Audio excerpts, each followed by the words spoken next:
Oh, good afternoon. You're back on the couch with Woody again, and it's my pleasure to introduce a good friend of mine. I've only known him for about 2 years, but ever since I've met him, I knew that he was somebody I wanted to work with. So without further ado, welcome Cameron Syrett. Thanks very much indeed. Mate, lovely to have you here. And your management company is called CS Management. Correct, yes. It was hard to come up with that name. Yeah, it was. How long have you run that business for? When did you start it, mate? Interesting story. I had a mate of mine who was my keyboard player in my band many years ago, and he rang me and he said, I've got this person from Australian Idol that has asked me to manage her, and I'm not quite sure what to do. Can you give me a hand? So I ended up joining Neil and looking after Kate Cook from Australian Idol, and then we built a management company under him. And then I found out I was doing all the work and he wasn't.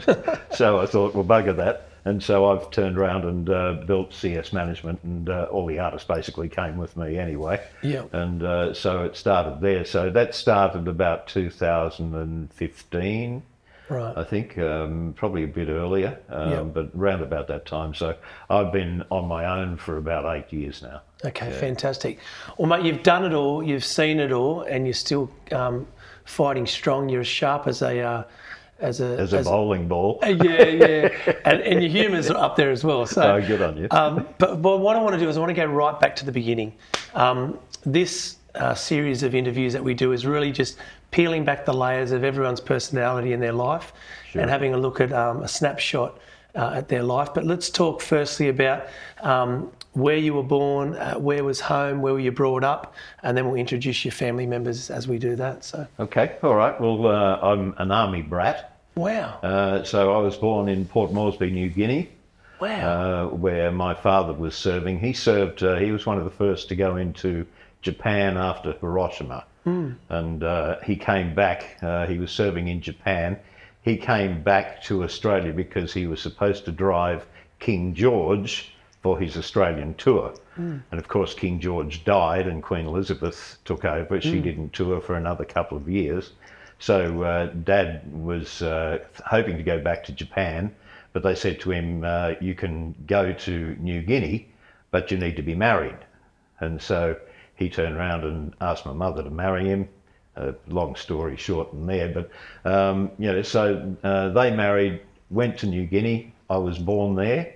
I left there when I was 8 months old, and then from there we went to Puckapunyal in Victoria, and then we've moved around all over the place, right up the East Coast. We've done various places in Victoria, and then into Queensland. The longest we spent was Rockhampton, Central Queensland, where we were there for 14 years, and I left. I tell people my family ran away from home and left me behind, which they did. They did. And I finished school. Dad was transferred back to Puckapunyal, so the family all moved to Puckapunyal, left me behind to finish my schooling, and I got my first job in radio. So I never ended up going back home. So how old were you when they took it? Who were you living with when that? Not on the street. Well, it was lucky that we had good friends who were looking for a house. Yeah. So they took over the house basically that we were living in.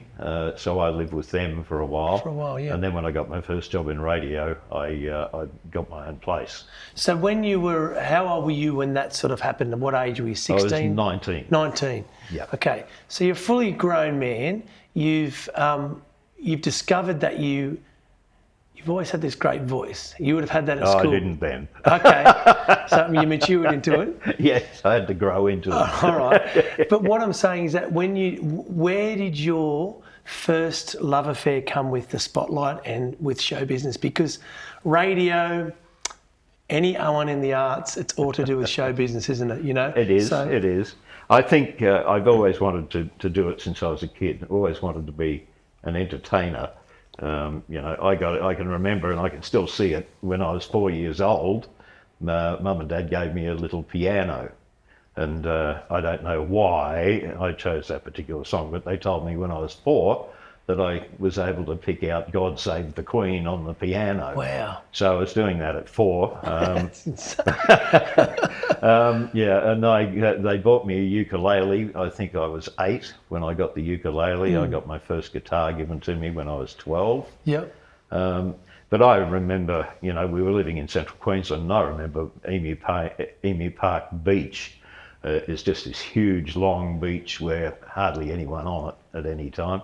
And I used to go down there and I'd walk up and down the beach singing at the top of my voice because I just wanted to be an entertainer. Yeah. That's what I wanted to do. Yeah. And then I went into school, you know, and in my last year of school, I thought, what am I going to do when I leave school? Everyone was going, they were all going to join the bank. Yeah. Or be teachers, and I thought I'll be a teacher. And then I looked at the classes and how we were, and I thought, why would I want to do that? I know, yeah, I know. Why would I want to be so horrible? Put myself through that pain. Yes, exactly. So anyway, I was auditioning. I started auditioning in 1972, years before I left school, for radio, because I was invited in there. And I was, at that stage in 1970, I was touring central Queensland and Western Queensland with my own floor show with a friend of mine, Jill. We had the imaginative name of Cameron and Jill. Yep. And so we toured everywhere and supported people like Johnny Young and stuff, and had a great time doing that. But I got a phone call at school one day and had them ask me, can you write a jingle? And I said, what's a jingle? Yeah. So anyway, they got me to write a jingle for a shoe shop. So we went into Foiro Studios and to record the jingle, and recorded it there. And while I was in there, I saw these guys behind glass talking into microphones and stuff. And I thought, Cool job. that looks like me. So I drove them mad for 2 years, and they eventually gave me a job. Right. My first job in radio straight out of school. Did you do an intern, like that's an intern, but basically it was more just harassing them until they let you It was just stay? going in and doing auditions and reading scripts and that kind of stuff. But the funny part was that the day that I got the job, they asked me to come in. They rang at school again and said, you know, can you come in after school? The boss wants you to do another audition. So I came in and they said, have you seen a console before? And I said, what's that? So they took me into the studio, and spare studio, and sat me down and said, you know, they're turntables, that's your microphone, these are the buttons that do it, they're cart machines, these are carts, that's how they work, blah, blah, play radio announcers for half an hour. So I turned around and I started doing stuff, and I was buggering it up, something horrible, and swearing my head off. Yeah, yeah. And anyway, Charles Patterson came in, the studio manager, and said, right, he said, and I said, oh, we're ready to record. And he said, no, you don't need to record. The boss has been listening to you for the past half hour.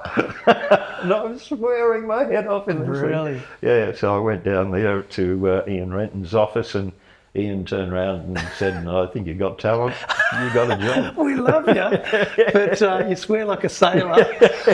Just take that element out and you got the job. Yeah, exactly. Oh, fantastic. Yeah, so it was classic. Yeah. So you were 19 when that started, but you're always performing, you're always doing shows. You, like all of us artists, we fill our world with things that make us happy. And generally the most important things that make me happy is when I'm either giving back through the arts or I'm creating through the arts. So I'm either educating as a teacher. That's two kind of sides to my personality that work for me. For you, I think kind of you've done that as well in a strange way, because even though you've always wanted to be a performer, that being on radio and communicating with people on a daily basis is giving them and yourself a platform to educate and talk about story and communicate no different the way an Indigenous person would. And the ability that when you learn how to do all of that, you can pass it on to other people. Yeah. You know, I've been program director of a number of radio stations. Yeah. And had staff under me, and you know, and I've employed a few kids basically for their first jobs in radio, and been able to teach them and put them in the right frame and teach them how not to be a radio announcer. Yeah, yeah. Because there's a big difference. A lot of people, and if you listen to community radio, sorry guys, Yeah. but if you listen to community radio, quite often you'll get guys who are trying to sound like a radio announcer. And the best radio announcers are talking to you as you and I are talking That's now. right. Yeah. Yeah. So yeah, I remember you talking to me about even some tips you've given me for when I do my banter. You said, without being disrespectful, you're never disrespectful to me, but you say, Woody, it's a little bit bland. He says, bring your personality into when you're talking. And that's what I took from the conversation. Yeah. And I'm all ears, you know me, like I'm all ears always, because I always want to become the best communicator, the best entertainer I can. And hats off to you, mate. That's probably your best quality, is that you're direct, but when you speak, the people who know and love you listen, and you're passing that on, and then we can pass that on with the future generation. I want to go to your family now, Yep. And I want to talk about your immediate family. You've got mum, dad who have passed. Yep. You've got 3 younger brothers. Yep. One's deceased, and you've got a younger sister. Yep. So 4 siblings. Yep. And God, my math's good, isn't it? You're doing well. 4 siblings and mum and dad. Let's talk Yep. about mum and dad. Dad was in the army. Dad was in the army, and Mum was a hairdresser. Yep. And she was actually, how they met was my father's mother used to get her hair done, go Okay. to the salon where Mum was Yep. was working, Working. and get her hair done there. And she said to Mum, she said, "Oh, I've got a son. He's coming back from Japan. You're going to have to meet him." And so That's how it worked. Yeah. And okay, so then, what was life like with your brothers and sisters? Like, were any of them? And I'm going to have a guess here. You're the only entertainer in the family. no, not. Oh, not okay, I true. was wrong. No, my youngest brother Kirk. Yep. He plays in a band in Melbourne called Wild Turkey, and they have just celebrated, I think, their 34th year together. Unreal. And they've only ever had 2 albums, and they get so much work, and they keep doing the same material. And off the same 2 albums. There's a few artists in the country soon that do that as well. It's classic, but they love them. Yeah, Kirk's a drummer. He was the kid at school that played pencils on the desk and drove the teachers mad. Yeah. You know, Okay. and did that, but he turned out. Mum actually took him to Billy Hyde's drum clinic Yep. to learn drums, and Billy Hyde himself was there, and he said, sitting down at the drums, and Kirk played some stuff, and he said, "I can't teach him anything." He's off and running. Yeah, he's a natural. Let him go. Yeah, you yeah. know, and so that's Kirk.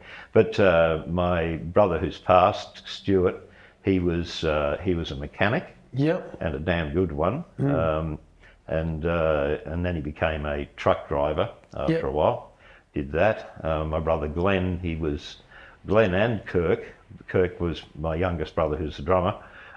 They both did apprenticeships at the Department of Aeronautical Research.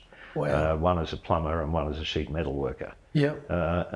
So Glenn was the plumber, and he did that for many years, and then he ended up getting into OH&S with skills and various other employment companies and that kind of stuff. Did that. He's retired now. Okay. And your sister? My sister, hairdresser. Yep. Follow mum's lead? Yeah, she followed Mum's footsteps. Mum wanted me to be a hairdresser. Oh, really? So I used to help out in the salon. Yeah, I used to help women's perms and all that kind Oh, of stuff. wow. Yeah. That's awesome. Did all that. But, Fantastic. yeah. And so we fast forward now. You've been in the entertainment in the industry for quite some time. You've worked as anyone from not cleaning the toilets, but you've worked in the early days of doing the ads. Well, we all got to do the SHIT cleaning, don't we? When we learn, and that's something that I want my kids to know, that you're not going to start at the top, son. You want to got to earn your stripes.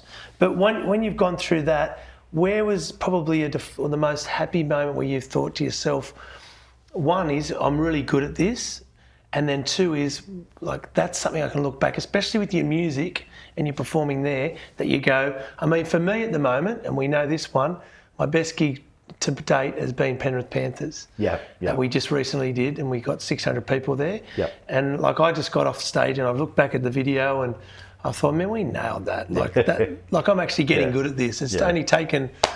I've had a few things, particularly in radio.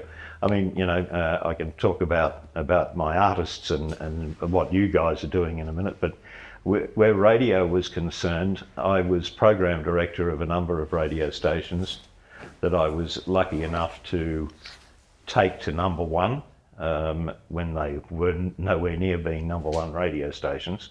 So I realised I was a good music director and I was a good program director. Yeah. And I think I've always been a good people person. Yeah. So I could communicate with my staff. But the real highlight for me in radio, I think, was the opening of 2WS. And that was quite an amazing experience. We arrived there 10 days. All people didn't know each other. From New Zealand, from all around Australia, whacked into a boardroom in a makeshift house, basically, and told, you know, well, what are you going to do? What are you talking about? Well, it's your radio station, build it. Wow. And so in 10 days, we built 2WS, and everything about it, you know, we had to do the format. We had to work out, I think your station 2WS was the key thing, because we were given a book on Western Sydney. Liverpool didn't have a picture theatre at that time. Liverpool didn't have a swimming pool. You know, everybody was, you know, I think 67% of the population lived in the West, but everything was concentrated in the city. Wow. And WS was responsible for turning that completely around and having all these businesses that were based in the city move west. Right. Wow.